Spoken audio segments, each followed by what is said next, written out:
नमस्कार, good afternoon.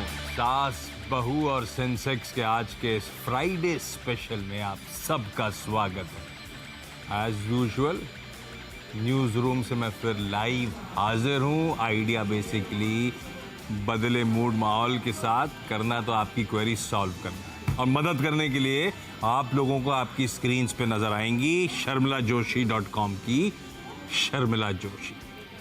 Sharmila ma'am, good afternoon, क्या हाल चाल? बहुत बढ़िया, enjoying the weather.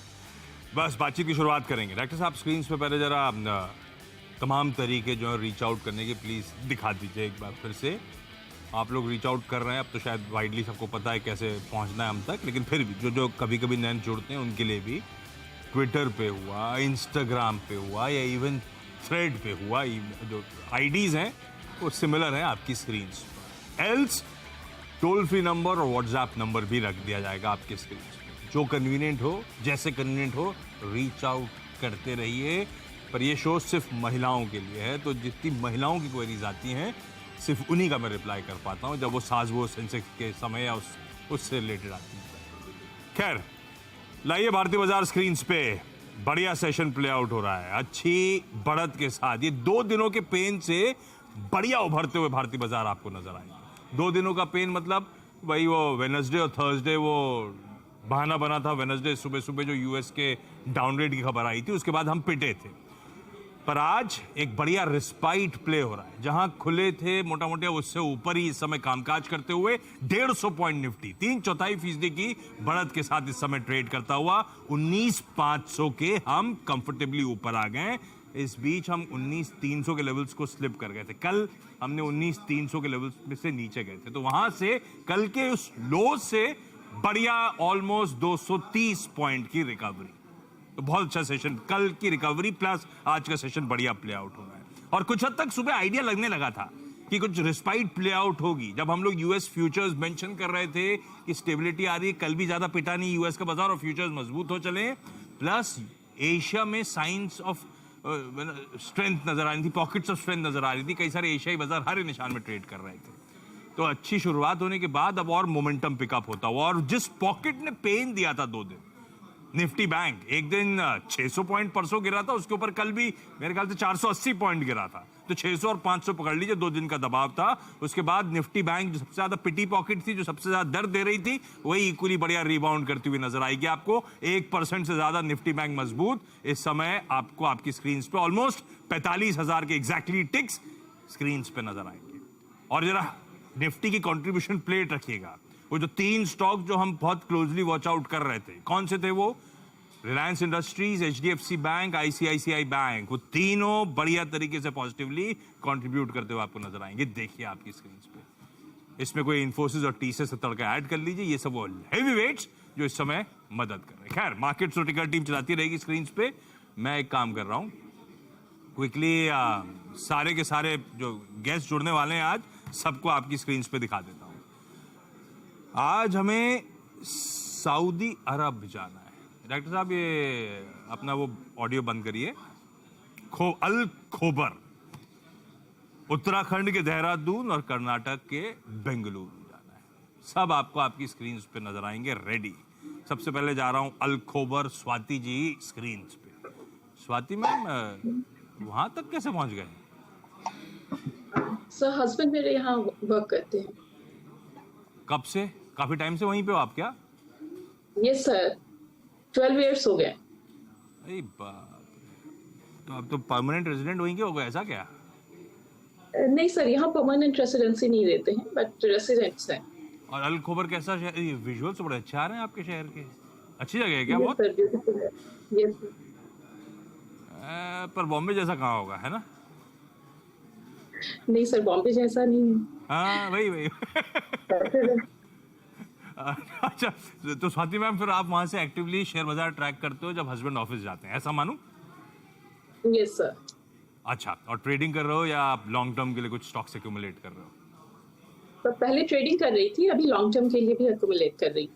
Okay. Swati ma'am, पहला सवाल कौन सा शर्मिला के लिए? पर रिलायंस लिया था, लॉन्ग टर्म के लिए ही लिया है, लेकिन अभी तो मेरी बाइंग रेंज के आसपास है। मैं अभी मेरे पास 50 शेयर्स है at the rate of 2485। So sir, long term के लिए अभी भी होल्ड करना है या फिर अभी प्रॉफिट बुक कर ले अगर थोड़ा बहुत ऊपर बढ़ता है तो? ये कैसा रहेगा सर? लॉन्ग टर्म के लिए लिया, 10-15 रुपए ऊपर चल रहा है तो क्या है प्रॉफिट? ये तो दलाली में चला जाएगा सारा। अभी आपकी बाइंग पे बैठा है, प्रॉफिट तो छोड़ दीजिए, अभी नहीं दिख रहा। पर लॉन्ग टर्म में लिया है तो इतनी जल्दी घबराने का क्यों? कितना समय आपके लिए लॉन्ग टर्म, मतलब कितना टाइम रुकना चाहते थे? नहीं सर, कोई इशू नहीं है मुझे रुकने में, 2 4 5 साल कोई इशू नहीं है। और ये कब लिया था? मैं इसलिए पूछ रहा हूँ, रिकॉर्ड डेट जब थी जियो के डीमर्जर की, आपके पास था रिलायंस की नहीं था? हाँ सर, मेरे पास था, मेरे पास और क्वांटिटी थी। उसके बाद मैंने थोड़े प्रॉफिट में बुक भी कर लिया, लेकिन अभी भी 50 शेयर मैं होल्ड कर रही हूँ। तो मैं जानना चाह रही हूँ तो मैं बेसिकली जानना चाहता था, जियो आपके पास आएगा, मतलब जियो आएगा तो एक मतलब अच्छा खासा मुनाफा हो रहा है इसका मतलब आपको, जब भी वो वैल्यू अनलॉक होकर लिस्ट होना आएगा, जिस भाव पे होगा वो आपका नीट प्रॉफिट है। ठीक बात। तो असल जो लिया हुआ था वो तो यहाँ पे है ही, भाव टू भाव मैच हो गया है, जियो एड ऑन है। शर्मिला, क्या करा जाए, रखा जाए? रिलायंस इंडस्ट्रीज लॉन्ग टर्म के लिहाज से लिया, लॉन्ग टर्म का मेरा डेफिनेशन बढ़िया 3-5 साल के लिए, रख लूं? बिल्कुल, आई थिंक दैट रिलायंस ऐसी कैटेगरी में आता है मेरे लिए कम से कम, जो आपको लॉन्ग टर्म के हिसाब से ही रखना चाहिए। और ये उन स्टॉक्स में से है कि कभी आपको ऐसा लग भी सकता है अगर स्टॉक करेक्ट होता है तो कि क्या मैं लॉस में हूँ, लेकिन रिलायंस जैसी कंपनीज जो रहती है, उनका जिस तरह का हिस्ट्री है स्टॉक मार्केट्स पर, they do reward long term investors. तो कुछ ना कुछ आता है। अभी जैसे हाल ही में जिन्होंने लिया होगा उन्होंने उनको जो फाइनेंशियल सर्विसेज के शेयर्स मिलेंगे, तो कुछ ना कुछ चीजें होती रहती है, डेवलपमेंट्स होती रहती है। एंड आई थिंक जो दो उनके बिजनेसेस है उनमें अभी हम ज्यादा फोकस कर रहे हैं उनके रिटेल बिजनेस पर, and their Jio, their telecom business as well as अभी फाइनेंशियल सर्विसेज बिजनेस। और उनका बेसिक कारोबार जो है वो तो अच्छा खासा चल ही रहा है। तो मेरे हिसाब से आपको बिल्कुल बने रहना चाहिए, और इनफैक्ट आपको अगर मौका मिले किसी वजह से अगर स्टॉक करेक्ट होता है तो और भी ऐड, और बल्कि ऐड करिए। कभी भी करेक्शन आ रहा हो अगर स्टॉक में तो और फर्दर ऐड करने का मन। लॉन्ग टर्म के लिए बहुत अच्छा पिक है, होल्ड करना है मैम, आपको कोई घबराने की जरूरत नहीं इसमें से। और रिलायंस की क्योंकि अपफ्रंट चर्चा हो गई, हालांकि स्वाति जी का सवाल था, लेकिन क्योंकि इस प्लेटफॉर्म पे बातचीत हुई है, कोई भी व्यू आप सब भी सुनने वाले, इंक्लूडिंग स्वाति जी आप भी, तो एक बार किसी और इंडिपेंडेंट फाइनेंशियल कंसल्टेंट से बात कर लीजिएगा। इस चैनल का स्वामित्व प्रबंधन रिलायंस इंडस्ट्रीज के पास है। वो स्टैंडर्ड डिस्क्लेमर आपकी स्क्रीन पे। देहरादून से अंजलि जी स्क्रीन पे। अंजलि मैम हाय, आप क्या करते हो देहरादून में और कब से शेयर बाजार से जुड़े हो मैम? Hello sir. सर मैंने अभी 2 मंथ से स्टार्ट किया है। अभी 2 मंथ से? जी सर। अच्छा, कैसे, मतलब पहले से इंटरेस्ट था या घर पे कोई करता था, या कैसे शेयर बाजार में आना हुआ? नहीं सर, एक्चुअली बस मेरे जो हस्बैंड है वो इन्वेस्टमेंट कर रहे थे बस। हाँ। सो आई आल्सो स्टार्टेड, तो मैंने सोचा कि मैं भी स्टार्ट कर लेती हूँ। परफेक्ट। अच्छा, ये 2 महीने में कहाँ फंस रहे हो? क्या पहला सवाल कौन सा है, दिक्कत वाला है, ये कोई अच्छा प्रॉफिट पोजीशन है? नहीं सर, अभी तो दिक्कत वाले ही हैं सब। कौन सा मैम, पहला कौन सा? सर मेरे पास हैवेल्स के हैं 10 शेयर, 1340। 1340, 1340 में खरीदा है? Yes sir. और ये ट्रेडिंग का मन था या लंबी अवधि के लिए खरीदा आप लोगों ने? सर था तो ट्रेडिंग का ही मन, लेकिन अभी जस्ट मैं सीख रही हूँ। अभी मैं यूट्यूब पे वीडियोस वगैरह देख रही हूँ, तो मैंने अपना अकाउंट खुलवाया था, अब मैं बस अभी करके देख रही हूँ। मैंने इसके फंडामेंटल्स देखे थे मैंने इसके, तो मुझको ये अच्छी लगी कंपनी, तो मैंने इसमें अभी तो लॉन्ग टर्म के लिए ही रखा है। धीरे धीरे मैं ट्रेडिंग स्टार्ट करूँ। नहीं ठीक है, आपने फंडामेंटल्स टटोले, अच्छे लगे और इसीलिए हैवेल्स खरीदा, कोई दिक्कत नहीं है, अच्छी स्टॉक है ही, वैसी अच्छी पेडिग्री है। पर शर्मिला, क्या रखना चाहिए इन लेवल्स पे? 1340 की मेरी खरीद, 18-20 रुपए मेरी बाइंग के आसपास ही, 18-20 रुपए नीचे चल रहा है बस भाई इसको। अच्छा, हैवेल्स जब दिखाते हैं तो डायरेक्टर साहब एक काम करोगे, हैवेल्स और पॉलीकैब को एक साल के चार्ट पे प्लॉट करके रखोगे तो आपको समझ में आएगा कहाँ हैवेल्स रह गया और कहाँ पॉलीकैब निकल गया। मेरे ख्याल से पिछले 1 साल के रिटर्न शर्मिला हैवेल्स के एकदम फ्लैट हैं, उसके सामने पॉलीकैब 90% चला है। इस तरह की वो मैसिव री रेटिंग होती हुई, तो ऐसे में क्या हैवेल्स अट्रैक्टिव हो गया है या पॉलीकैब का आउट परफॉर्मेंस कंटिन्यू होने वाला है? दोनों के कंपैरिजंस और हैवेल्स कैसा लग रहा है ये भी बताओ। I think without doubt between the two Polycab ज्यादा बेहतर स्टॉक है, लेकिन क्योंकि अभी हम स्पेसिफिकली हैवेल्स की बात कर रहे हैं तो मेरे हिसाब से उनका थोड़ा बिजनेस मॉडल भी अलग है, बिकॉज उनके पास लॉयड्स है तो वो एक कंज्यूमर ड्यूरेबल्स वाले इसमें भी उनका एक्सपोजर है, प्लस केबल्स भी है। तो अगर आप उनके नतीजे देखें तो काफी ठीक ठाक है, और मेरे हिसाब से जो करंट प्राइस है वहां से कम 100-150 रुपए का तो अपसाइड मुझे दिखता है।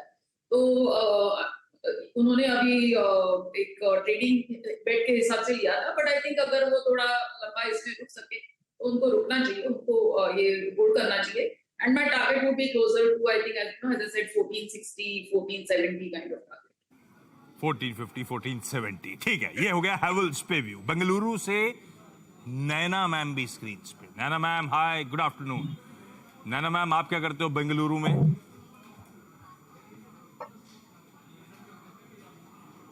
नैना जी, डॉक्टर साहब आवाज नहीं जा रही शायद। नैना मैम आपको आवाज आ रही है मेरी? नहीं, शॉर्ट आउट करेंगे उसके बाद वापस जाएंगे। हाँ चेक करिए आप जब तक। स्वाति मैम जब तक आप अगला सवाल पूछ लो। रिलायंस के बाद कौन सा? तो सफायर फूड्स है, 70 शेयर्स है, 1312 के रेट पे है। 1312 तो यहाँ पे तो 20-30 रुपए यहाँ पे भी फायदा ही हो रहा है। ये लॉन्ग टर्म के लिए है क्या Swati ma'am? Yes sir, long term के लिए है। मैंने इसे 1100 से लिया था, फिर प्रॉफिट भी बुक किया था, लेकिन अभी सर इस रेट पे रुक गया है और सर थोड़ा नीचे भी जा रहा है, तो क्या करना चाहिए सर? ये अल खोबर में है क्या? KFC, पिज्जा हट, टैको बेल्स कुछ है? यस सर, सारे हैं। सारे हैं? हाँ, पर इनके नहीं होंगे। इनके पास तो इंडिया, श्रीलंका और मेरे ख्याल से मालदीव्स ही है किसी और के होंगे वहां पे। लेकिन सफायर फूड्स भाई 50-55 रुपए फायदा हो रहा है शर्मिला। लेकिन सफायर फूड एक्चुअली एक रीसेंट कंसोलिडेशन के बाद आज चल रहा है बात, आज बाजार का मूड अच्छा है। अदरवाइज रीसेंट कंसोलिडेशन के बाद थकने लगा था ये स्टॉक। क्या करना चाहिए इसमें?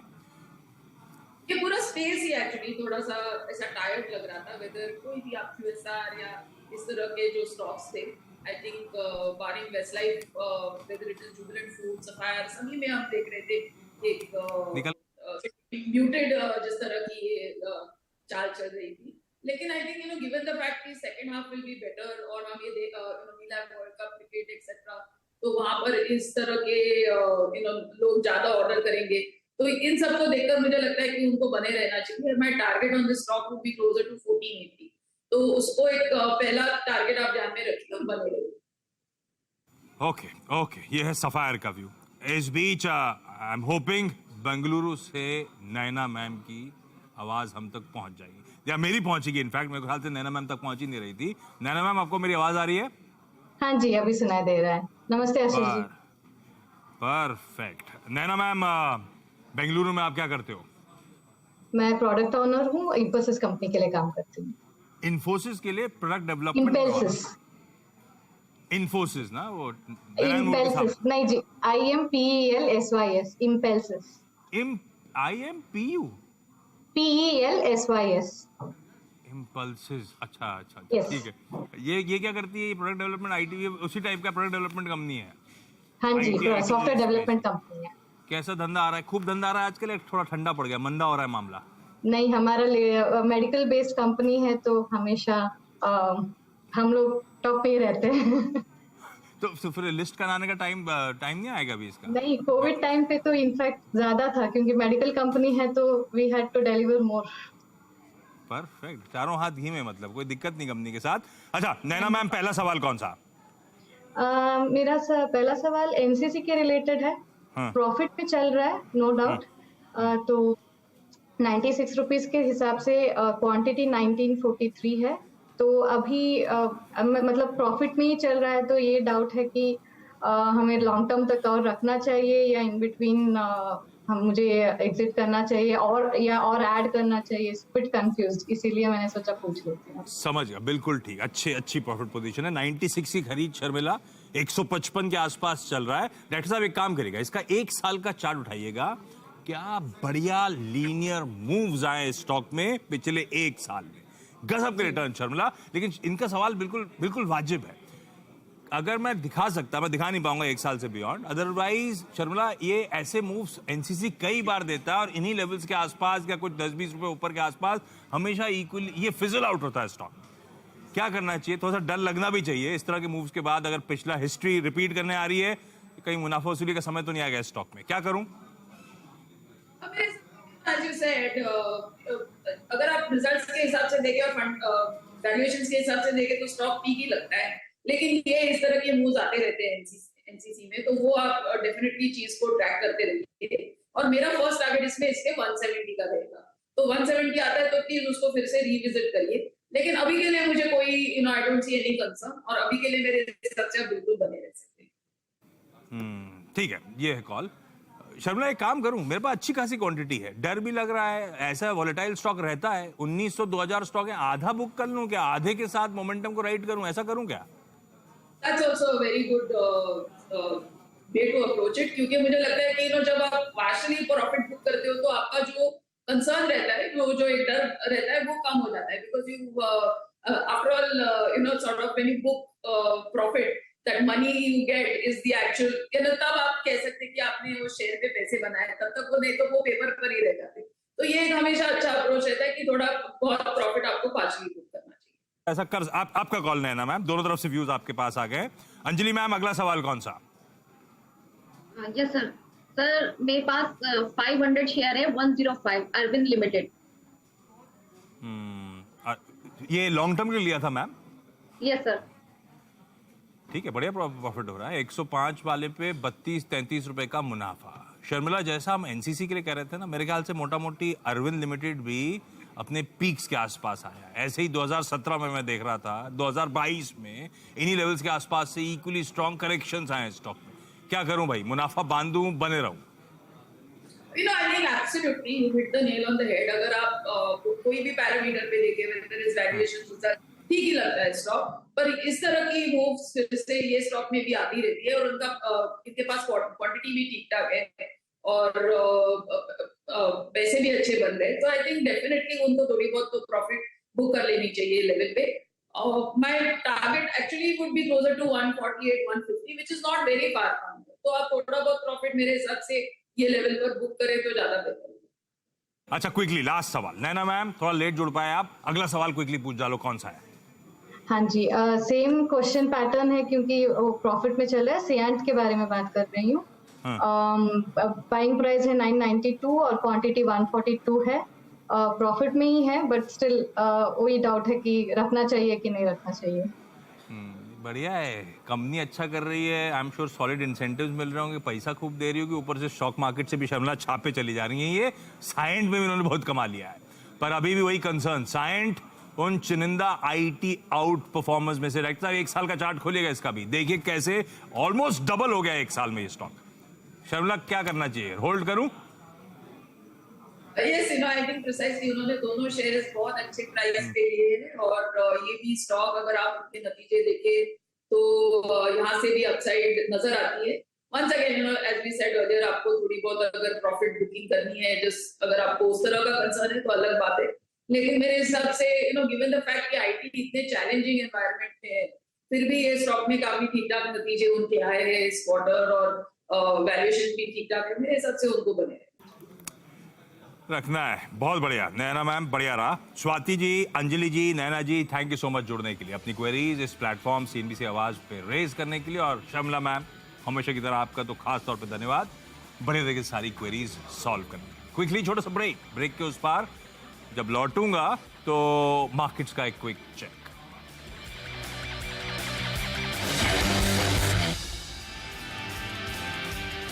Vogia Steel